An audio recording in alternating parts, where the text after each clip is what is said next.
कई बार ये सोचने में तो देखने में आता है कि आफ्टर ऑल जो दोनों के दोनों ब्रिटिश इंडियन आर्मी के प्रोडक्ट हैं, इंडियन आर्मी और पाकिस्तान आर्मी।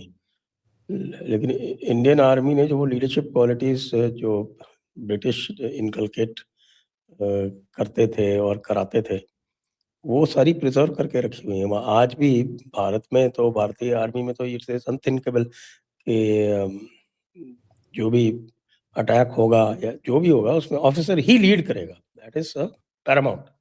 इसीलिए हमारे यहाँ ऑफ़िसर कैजुअल्टीज़ इतनी ज़्यादा होती हैं। ज़्यादा। पाकिस्तान में क्या हो गया? पाकिस्तान में ऑफ़िसर्स अब लीड नहीं करते क्या? सर 2 इश्यूज़ मैं आपको इसमें बताता हूँ। पहली बात है कि ब्रिटिश कल्चर हमारी आर्मी ने प्रिज़र्व करके रखा, but leading from front actually British culture भी नहीं था।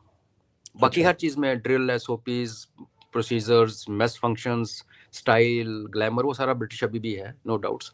और पाकिस्तान में भी था ज़िया के आने के पहले। ज़िया ने आके इसको इस्लामिक आर्मी जानबूझ के बनाया। उससे पहले पाकिस्तानी बड़े लिबरल थे सर। उनके अफसर आते थे ना गेट टुगेदर के लिए, जैसे हमारी पुरानी यूनिट्स हैं जो पहले की रेज्ड है, पार्टीशन हुई तो अफसर चले गया उधर, तो जब उसका रेजिंग डे होता था वो आते थे। और हमारे वाले भी 47-48 में युद्ध चल रहा था, तो लोग एक दूसरे का रीयूनियन अटेंड करते थे, बिकॉज 300 साल पुरानी यूनिट रेजिमेंट्स है सर, पुरानी हिस्ट्री है। तो वो कल्चर उन्होंने भी प्रिजर्व कर रखा है, उसको खराब किया जनरल जिया उल हक ने। रही बात ये जो लीडिंग फ्रॉम फ्रंट है ना सर, ये हमारा अपना एक कल्चर है, जिसको आप देखिए, जनरल जोरावर सिंह की बात करते हैं तो सिविल में लोगों को पता ही नहीं, फौज ने जिंदा रखा। आज छत्रपति शिवाजी महाराज का स्टैचू लाइन ऑफ कंट्रोल के ऊपर लगा हुआ, आर्मी ने लगाया हुआ, लद्दाख में लगा हुआ है। तो कुछ वैल्यूज़ हैं सर जो हमें इंस्पायर करती हैं। हाँ, हम वेस्टर्नाइज हो गए, हमने वेस्टर्न स्टडीज़ की, बड़ा कुछ किया, लेकिन ये आगे चलना, और सबसे ज़्यादा जैसे आपने कहा officers to man casualty ratios दुनिया में सबसे ज़्यादा हमारी है, सबसे हाईएस्ट है। तो ये हमारा अपना ट्रेडिशन है सर, कि ये इसमें ब्रिटिश का इन्फ्लुएंस नहीं है, बट अदरवाइज उसको इनेबल किया ब्रिटिशर्स ने। ब्रिटिशर्स में क्या था ना सर, ऑफिसर और जवानों में बड़ा गैप था, इसलिए उन्होंने जेसीओ बीच में खड़े किए, जो लैंग्वेज समझ सकते थे। ब्रिटिशर्स ऑफिसर से अंग्रेजी में बात कर लेंगे, अपने जवानों से हिंदी में बात करेंगे। तो वो गैप जब हम आज़ाद होके आए तो वो गैप रहा। अब मानिक शाह को भी देखें तो जनरल मानिक शाह किसी कंधे पे हाथ रखे, हाँ बच्चा कैसा है, थोड़ा एक्सेंट से बोलना, वो था। लेकिन उसमें ये हुआ सर कि आप सिर्फ वो जो हवा वाला, ब्रिटिशर्स तो रूलर थे सर, वो तो डंडे के तौर पे, वो तो हमारे एक्चुअली रूलर ही थे ना, राज्यों के बाद वो रूलर थे, हम रूलर नहीं थे। तो हमने कुछ ऐसी चीज़ करना था कि वो जो एक फेथ था जवानों को, वो हमारे साथ चलने का, तो उसका सबसे ईजिएस्ट तरीका जो हमारी फौज ने अपने स्ट्रक्चर में ढूंढा कि लीड फ्रॉम द फ्रंट, सबसे बढ़िया आपके पीछे चलते हैं। और वो करते करते वैसा ऐसा बस गया ऐसा हमारे रगों में कि आपको अफसर भागता हुआ या जवानों को छोड़ के कभी नज़र नहीं आता, आज तक नहीं आया सर, टचवुड, और आगे भी नहीं आएगा। तो मिक्स है, वो जो गैप अंग्रेजों का था उसको हम नहीं सस्टेन कर सकते थे, इम्पॉसिबल था सर। एक मैं अपने गांव की बात करता हूँ, मेरे हर घर में फौजी है, और कई बार होता है कि कश्मीर में हम पोस्टेड थे, तो वहाँ एक हवलदार आया, तो वो मेरा चाचा था खुद, मैं कैप्टन था। तो हम तो बाहर, तो उसने सलूट मारा, मैंने भी सलूट मारा, रूम में जाके मैंने उसके पैर छुए। तो वो एक, क्योंकि वो अपनी एक वो, तो उसमें राजा नहीं बन सकते, ब्रिटिशर्स राजा बन सकते थे, हम नहीं बन सकते थे। तो फिर हमने एक दूसरा तरीका कल्चर किया, इनकलकेट की, आगे चल के देखो, शेर बन के आगे चलो, पीछे चलेंगे, तो वो चल रहा है सर। उनका जनरल जिया ने जब इस्लामाइज कर दिया ना सर, उसके बाद अगर पुराने वाले उनके अफसर देखें, बड़े स्टाइलिश, सेम ड्रेस जैसे ब्रिटिश पहनते हैं, जैसे जिन्ना टाइप कल्चर रहा उनका। लेकिन 80s में आगे पूरा चेंज हो गया, और फिर इनका फोकस शिफ्ट हो गया पूरा प्रॉपर्टी बनाने पे। और इसका अयूब खान का, जो कि इनका एक अच्छा समझदार डिक्टेटर माना जाता था, नेशनलिस्ट डिक्टेटर था अयूब खान, उसने गलती की थी कि उसने पाकिस्तानी आर्मी के चीफ को कैबिनेट में जगह दे दी। उससे पहले जैसे हमारे यहाँ कैबिनेट में सीसीएस में भी चीफ ऑन इन्विटेशन जाता है सर, हमारे इज़ नॉट पार्ट ऑफ हमारी जो cabinet security committee on security है, उसने उसको कैबिनेट, ऑलमोस्ट कैबिनेट मिनिस्टर का रैंक दे दिया कंसल्टेशन में। उसके बाद फिर इनका पैसे बनाने का काम वहाँ से शुरू हुआ, जिया ना के और गन डाला। फिर जब सर आप अमेरिका से पैसे लेके अफगानिस्तान में जिहाद लड़ा रहे हो, इजी कम इजी को मनी आ रही है, तो फिर एक करप्ट हो गया। आज यहाँ नहीं कहते लोग सर मार्शल लॉ लगा दो, ये को, तो मैं कहता मत लगाओ यार ये काम हमसे मत कराओ, ये हमारा काम नहीं है, ये एडमिनिस्ट्रेशन जो है वो किसी और का काम है, हम भी करप्ट हो जाएंगे। जब टेम्पटेशन सामने आएगी तो कोई भी करप्ट हो जाता है, इंसान है।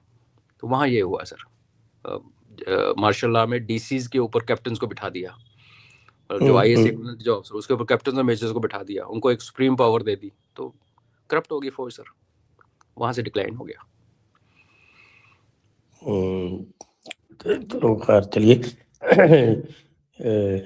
लेकिन अब तो Asim Munir all in all हो गया है, तो अब वो आज उसने धमकी भी दे दी कि साहब कि हम अपने अगर भारत ने कुछ करने की कोशिश की तो हम पिछले से भी ज्यादा मुंह तोड़ जवाब देंगे। मैं यही ढूंढ रहा था कि पिछली बार क्या जवाब दिया था जो उससे बड़ा जवाब देगा। बंकर में घुस गया था ना, आज तो उनके डीजीआई से अपना आंख मार दी एक जर्नलिस्ट को। अब वो सही है कि यही है को पता नहीं, बट ये तो हाल है स्टूडेंट का। सर आपने गली में मैं लेडी जर्नलिस्ट थी कि बच्चाबाजी कर रहा था? Lady journalist, young, good looking. उसने सवाल पूछा, उसने गोलमोल जवाब दिया और बाद में उसको आंख मारी, एक्चुअल आंख मारी। आई ओनली होप कि एआई का ना हो, बट मैं दुश्मन की एआई को बिल्कुल सही मानता हूँ। I don't dispute it. वो शक्ल से कैसा लगता है सर। तो रही बात इसकी धमकी देने की सर, मैं जो कह रहा था कि मैं यहाँ हमारे 3 आगे 3 पीछे स्ट्रे डॉग्स रोज में फीड करता हूँ, तो वो बड़े अच्छे होते हैं। जिस दिन कोई बीमार हो ना उनमें से, तो लेटा रहेगा, आएगा नहीं खाना खाने और लोगों पे घुराएगा। जब तो आसिम मुनीर का वो हाल है, वो अब उसके पैर कांप रहे हैं तो घुरा रहा है, वो खुद उसको अंदर से बुखार है लेकिन ऊपर से घुरा रहा है। अच्छा, इट्स गुड फॉर अस। एक को ठोकेंगे तो तीनों सेनाएं इनकी अनाथ हो जाएंगी सर। हाँ ये तो है। वो तो बेचारा बाबर सिद्धू उससे सीनियर हो के उससे जूनियर हो गया। उसको 2 साल का लॉलीपॉप पिला दिया, 3 साल होगी सर उसकी भी, इसकी तो 5 साल होगी। इन्हें बेड़ा गर्क कर दिया sir. I am telling you as a फौजी, बाकी सब चीजें छोड़ दें। जिस फौज में ऐसा होने लगे सर, आपने प्रमोशंस रोक दी, लोगों को फोर्स रिटायर करना शुरू कर दिया, जिनका सपना था, जो डिजर्विंग थे। सर बाजवा, अगर आप देखें जनरल बाजवा जो था, जिससे आसिम मुनीर ने कई चीजें सीखी। बाजवा ने भी कोशिश की थी इंडिया पाकिस्तान का पैचअप कराने की। तो हम काला पेंट लेके नहीं घूमना चाहिए, अपनी वो कई हैं। इसने उससे क्या सीखा कि मैंने डेमोक्रेसी को नहीं छेड़ना, लेकिन रूल मैंने पीछे करके करना। इसने वो तो सीख लिया, लेकिन क्या पता कोई पाकिस्तान की तकदीर अच्छी होती, कोई एक जनरल फोरसाइट वाला आता, कुछ ढंग का काम करता, कुछ टेररिस्ट नेटवर्क पे कुछ करता। खैर वो तो पॉसिबिलिटी बड़ी कम है, वो भी बंद हो गया। अभी यही बंदा हमें 5 साल तक सहना पड़ेगा, तो इसलिए जरूरी है कि हम इसको हमें सहना पड़ेगा या पाकिस्तान को सहना पड़ेगा? इसलिए सर हमें आई थिंक विश्व के कल्याण हेतु इसकी गर्दन तन से जुदा करनी पड़ेगी, सबके लिए अच्छा। हम पाकिस्तानियों के लिए फेवर करेंगे सर। मुझे तो ऐसा लगता है कि देखिए, जब इमरान खान था और जब इमरान खान हटा, तो उस दिन मैंने वाकई शोक मनाया। मैंने कहा यार ये इससे अच्छा आदमी तो भारत के लिए हो ही नहीं सकता था, इतना बड़ा बेवकूफ। तो अब जैसे ये आया है तो ये भी एक बहुत बड़ा बेवकूफ है। शायद इमरान खान के लेवल का क्या, इमरान खान का कम से कम पॉपुलर सपोर्ट तो था, इसके पास तो कुछ भी नहीं है, तो उससे भी बड़ा बेवकूफ है। तो अगर ऐसे लोग आते हैं तो गुड फॉर इंडिया। कई लोग कहते हैं ना कि साहब की एक ओपिनियन है कि Xi Jinping is very good for India because Xi Jinping is destroying China from with in. China, सही बात है, एब्सोल्युटली। इसलिए और Munir will destroy Pakistan from with in, whatever is left of it. बिल्कुल। आपने टीटीपी और बीएलए की बात की सर, पाकिस्तान पंजाब के अंदर जो गालियां पड़ रही हैं, एक वो बुड्ढी का वीडियो का, बुड्ढी सी लेडी का वीडियो आया, उसने जो माँ बहन एक की, उसको वी कांट इवन से ऑन दिस शो, बट जो उसने कहा और एक मिनिस्टर का नाम उसने इतना फनी तरीके से लिया, पता नहीं आपने देखा नहीं देखा, वीडियो एक घूम रहा था। तो पाकिस्तानी फौज को जिया हक के लास्ट में गालियां पड़नी शुरू हुई थी, बिकॉज उन्होंने जैतियां कर दी थी बहुत ज़्यादा, और उसके बाद अब पड़ रही हैं। और ये फिर एक आर्मी मैनेज कंट्री के लिए एक डेंजरस सिग्नल है सर।